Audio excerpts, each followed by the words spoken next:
Assalamualaikum.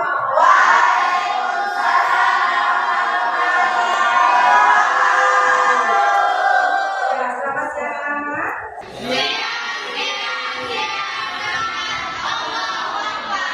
Nah, siapa yang sudah hadir hari ini?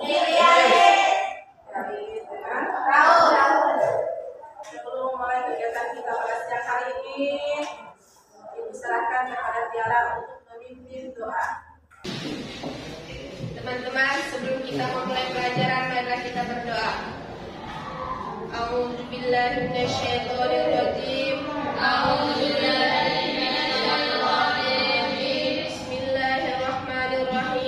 Bismillahirrahmanirrahim.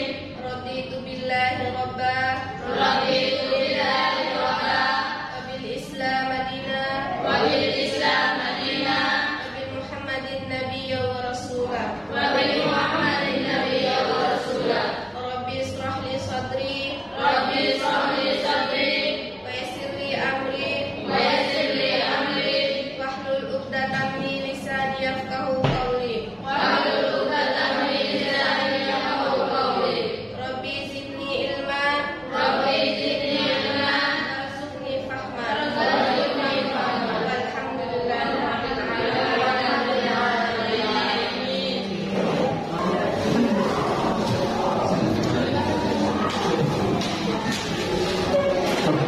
Adapun tujuan pembelajaran kita pada siang hari ini yang pertama yaitu peserta didik atau kalian anak-anak sekalian itu harus mampu menerapkan prinsip ekonomi di dalam Islam.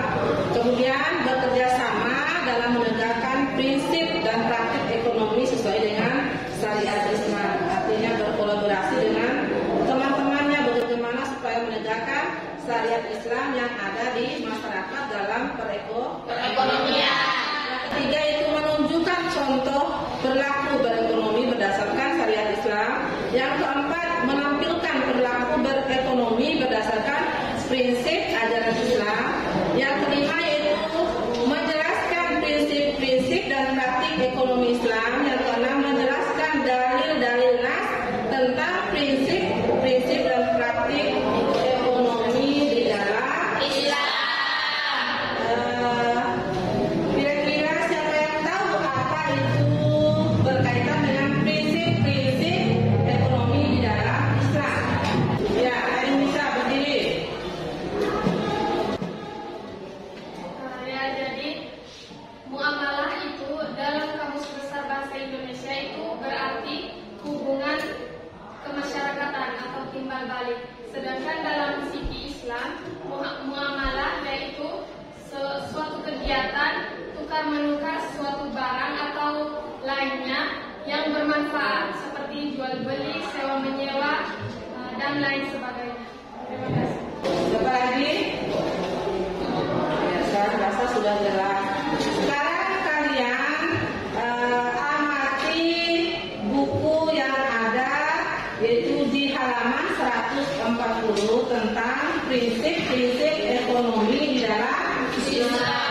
Kemudian kemukakan apa yang kalian pahami dari isi bacaan tersebut atau yang tidak kalian pahami. Silakan. Ya, syarat-syarat jual beli. Silakan Sujansa. Apa saja syarat-syarat jual beli? Jual dan pembelinya harus balik dan sehat atas kehendak sendiri. Siapa lagi yang mau tambah?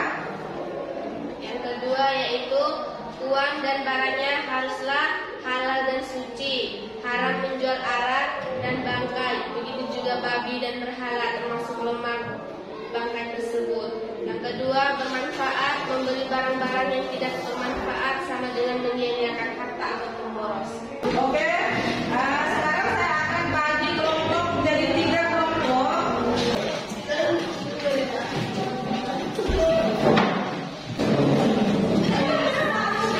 Ya, tentunya nanti ketika sudah mengambil kasus tersebut, kalian menggunakan alasan kenapa kamu memilih kasus tersebut. Silakan.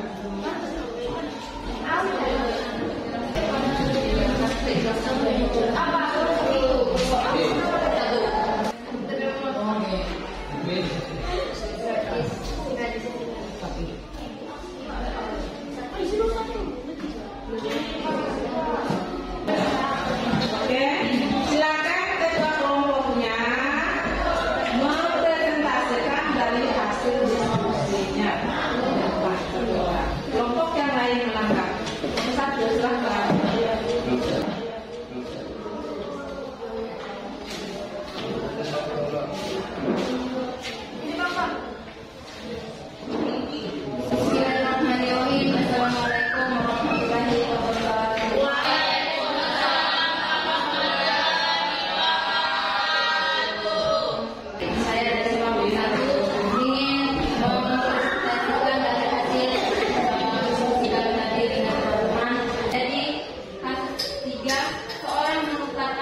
Jadi kasus ini merupakan contoh dari riba fadli.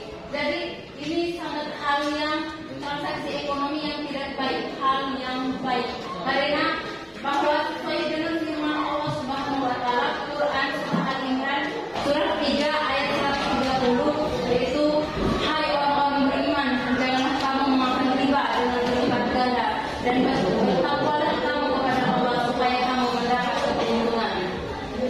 Transaksi kasus ketiga tersebut bahwa riba fadli yang artinya pertukaran barang sejenis yang tidak sama timbangannya. Jadi kan dengan 2 kilo gandum ditukar dengan 3 kilo gandum, itu kan tidak sesuai, tidak sama kan dengan 2 kilogram gandum yang terkait dengan 3 kilo gandum. Jadi hal itu sangat dilarang oleh Allah Subhanahu wa taala. Karena itu perbuatan riba. Jadi untuk teman-teman, jangan pernah kalian melakukan riba. Jika kalian ingin mendapat ridho atau keberuntungan dari Allah, maka bertakwalah dengan tidak melakukannya. Silakan berdiri yang hormat. Assalamualaikum warahmatullahi wabarakatuh.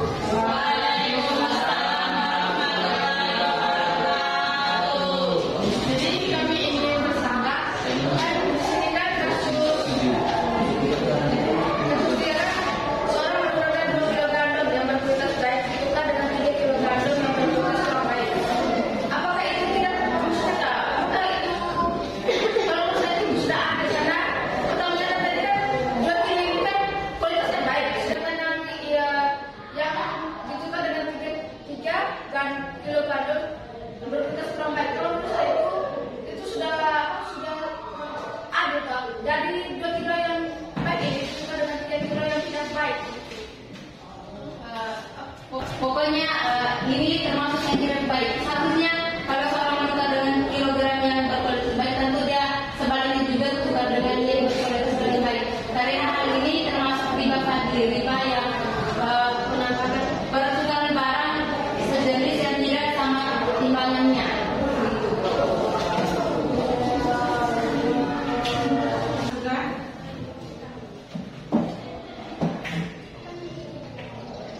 Sekian dan terima kasih atas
ditukarkan dengan emas 24 karat dan timbangan yang sama. Akan tetapi emas 24 karat yang satunya dapat diserahkan 1 bulan setelah perjanjian transaksi. Menurut kami, ini dikatakan riba karena menurut kami kemungkinan ini dikatakan riba dan kemungkinan tidak dikatakan riba karena emas yang diserahkannya dikatakan riba apabila dia mengembalikan suatu nanti pada bulan yang sudah lewat. Misalkannya janjinya pada bulan Mei, dia mengembalikannya pada bulan Juni. Ini dikatakan riba apabila suatu harga emas ini menaik 100 juta. Misalkannya harga emas pada bulan Mei bernilai 100 juta dan pada bulan Juni dia bernilai 200 juta. Itu dikatakan riba. Mungkin itu saja dari kelompok kami. Apakah ada tambahan dari teman-teman?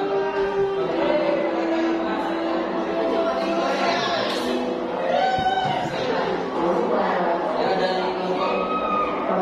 Kalau yang tidak ribanya bagaimana? Kali kita tidak sering yang riba. Kalau yang tidak ribanya, dia ini mengembalikan emas pada bulan yang tepat dan emas itu tetap bernilai pada tetap harga emas itu sudah dikatakan riba.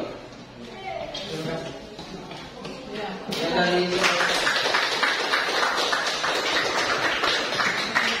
mungkin itu saja dari kelompok kami. Semoga berkesan dan diamalkan di masyarakat. Terima kasih. Wassalamualaikum warahmatullahi wabarakatuh.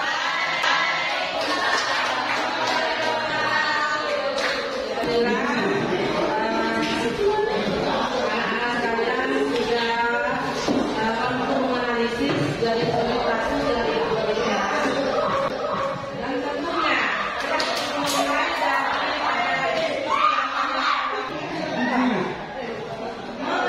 berbagai kejadian transaksi ekonomi. Jadi tantangan untuk semuanya.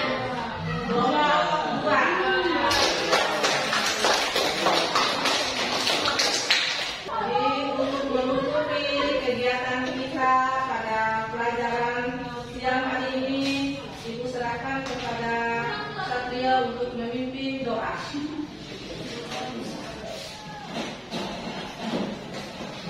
Kita pulang kepada kita berdoa. Dengan mengucapkan berdoa mulai. Bismillahirrahmanirrahim. Alhamdulillahirabbil alamin. Arrahmanirrahim. Maliki yaumiddin. Iyyaka na'budu wa iyyaka nasta'in. Ihdinas siratal mustaqim. Siratal ladzina an'amta 'alaihim ghairil maghdubi 'alaihim waladdallin.